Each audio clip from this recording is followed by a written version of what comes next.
There, look at that. Wow.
It's love, it's God, it's peace, love, and understanding. It's keeping things going until the bass player gets his strings on. It's whatever it takes, whatever is meaningful to all of you. Back in the early 80s, the Church of Rock and Roll actually held its events right in this room. And so we are recreating a little history here tonight.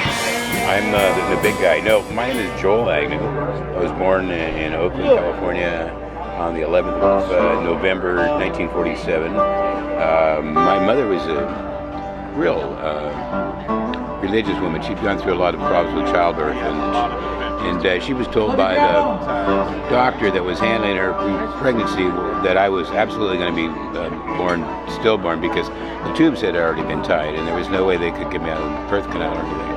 And yet I was born, and my mother considered that a miracle. And from the time that I was a small boy, she impressed upon me that my life was a miracle, and I felt a definite obligation to repay the universe for my existence. And I used to study the Bible a lot when I was young. The only role model I had, besides maybe Superman and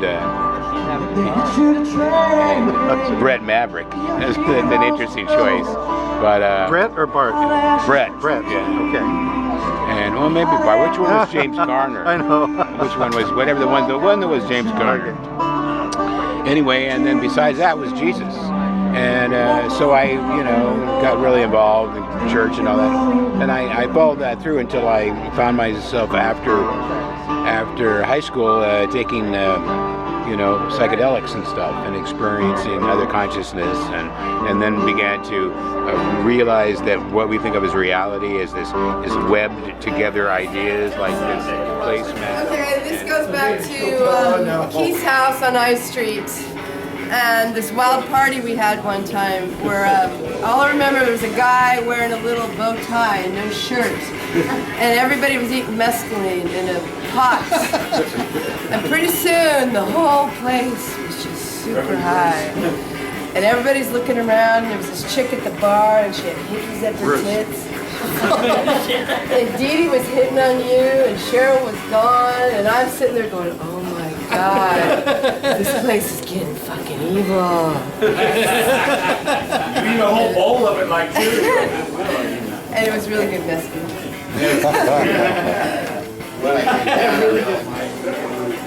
All I gotta say about the history of Niles and the church, the beginning of the culture really started with this gentleman, Keith Underwood, who found this house on the end of I Street. Actually, I think it was 326 I Street.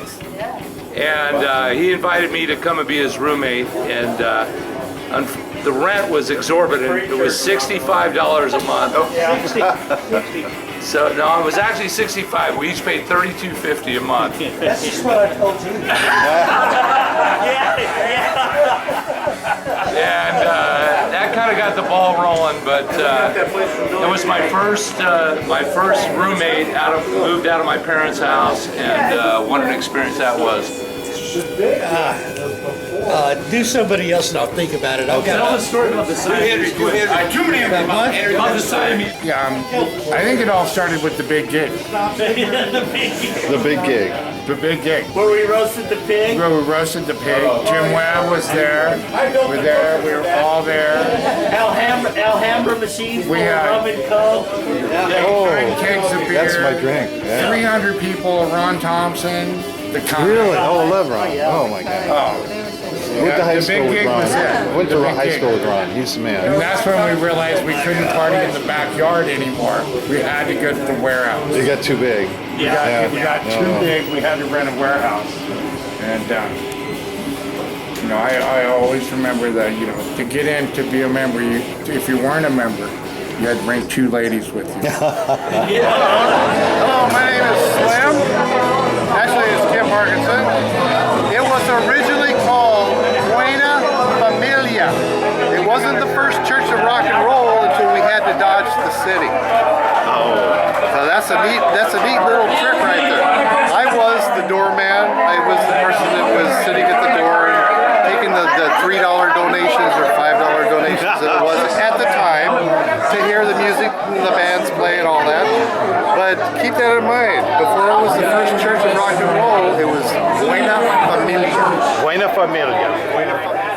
So we actually had a full grocery bag full of peyote buttons. we're like boiling. So we were like trying to find every way you could do to ingest these things. And they taste god awful. It's the worst taste you've ever had in your life. So we finally we came up with about 3. We were putting in the smoothies. We were but you have to because it's strychnine now. You have to get the fuzz out. It's poison. Yeah. So anyway, after about 2 or 3 hours, we're all sitting around looking at each other. You feel anything? I don't feel it. Let's take some more. So the next thing you know, after we had ingested ungodly amounts of peyote buttons, we were up. For 3 days, we wandered the streets, the back roads of Niles, and Keith and I discovered we found actually a garbage dump back at the turn of the century. And Keith found all these old antique medicine bottles. Yeah. We dug all that. We excavated all this stuff, but we were in a different world. Great. And I think that we should all give a little shout out to our brothers and sisters who aren't here with us.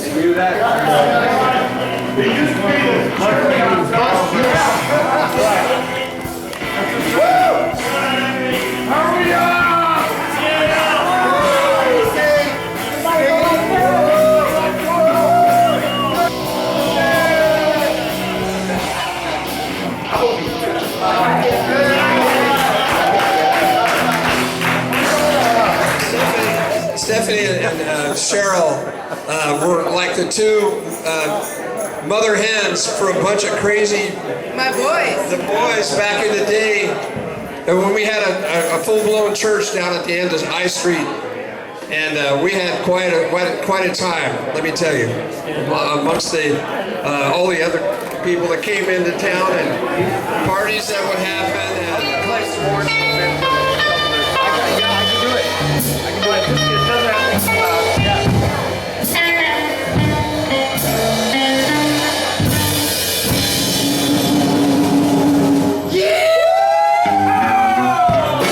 So glad to be a part of this.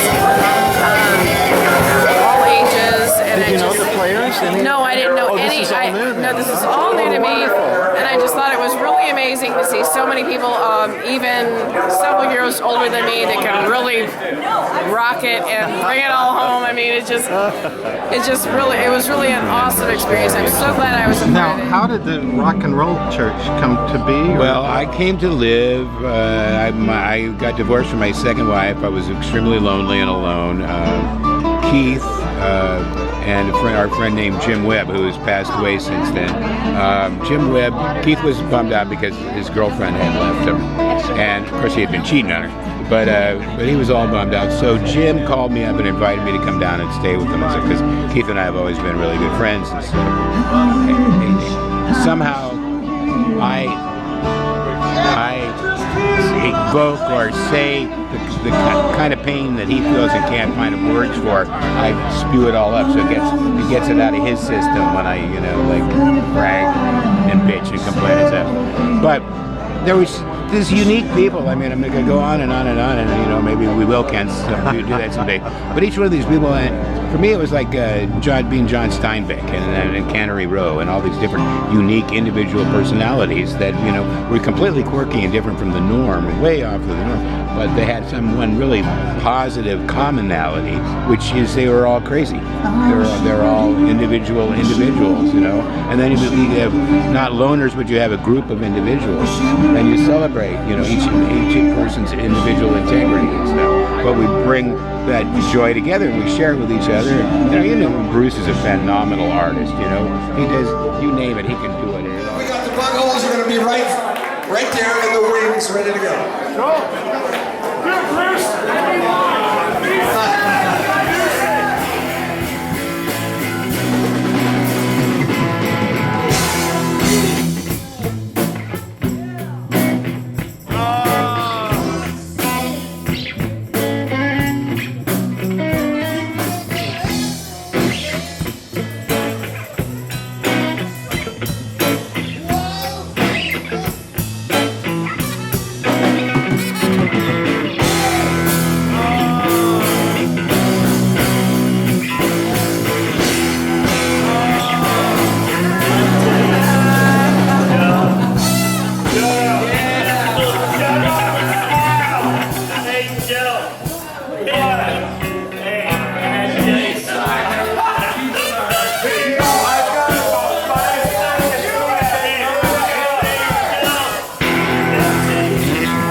Down on 3rd Street, was part of the High Street gang. It was a place to be, the party place, and anyway, I would tell a story about the church. So we had, Joel had proposed the idea. That was the first I heard of it. He said, we're gonna get a church charter, we're gonna get a couple of reverends, we're gonna start this church. And so, yeah, it sounds like a great idea. And they're sick of everybody partying at their house at High Street. Joel says, we're gonna rent this warehouse uptown. Great idea. So we get all these people and a bunch more, and we pay like $10 a month or $15 a month dues to rent this warehouse. I'm a carpenter, my partners are carpenters. We build this cool bar, underground bar, and now we're up and running, we're partying. Church, we're Buena Familia. So the only way you could get into the gig was if you were a member. You had a card. The members would say, "We're having a gig this weekend." You'd say, "How many guests you want?" 6. Give me 6 cards.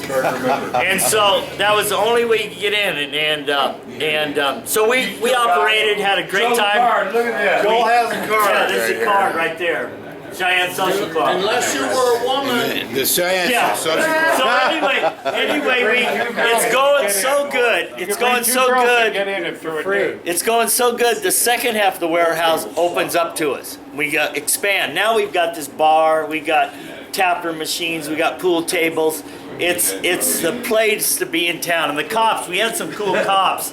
And I remember the cops coming over and saying, "We've heard about it, man. We just want to come in. Can we just come in and see what it's like?" And Henry would say, "If you come in, you ain't a cop. What you see, you didn't see." Right? So Kind of like the Vegas. yeah. So anyway, we lasted about a year in there, and the city was trying to run us out. The fire department's trying to run us out. So they put the pressure on our landlord to run us out. And so that was one of the million stories. I could go on for hours.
early 1980s, a group of people here in this town decided that perhaps some people have religions of our own, and whatever you do during your life, I mean, that's pretty much what your religion is. And it's not just, doing shit and then, well, when you're in rock and roll, it's a lifestyle. It's a way of life.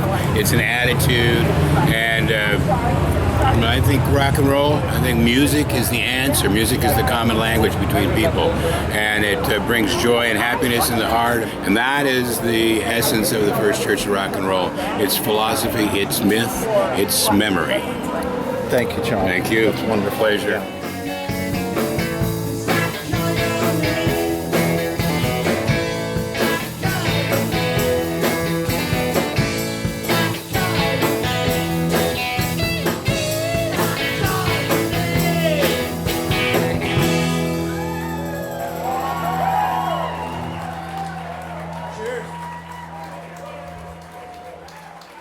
I think I spent a lot of time.